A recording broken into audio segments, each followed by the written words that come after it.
Prices to move cargo by ship are surging again following new attacks on vessels in the Red Sea. Houthi militants based in Yemen have been targeting freighters in the area since November.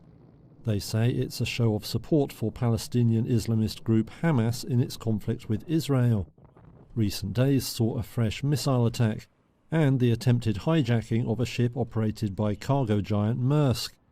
That has forced firms to suspend plans to restart routing vessels through the area.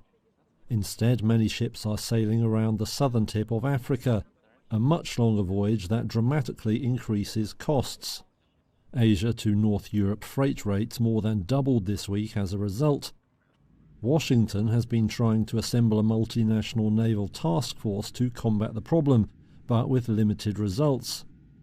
On Wednesday, US Ambassador to the United Nations Chris Lu renewed calls for joint action, and he singled out one country for much of the blame. Iran has long enabled these attacks by the Houthis.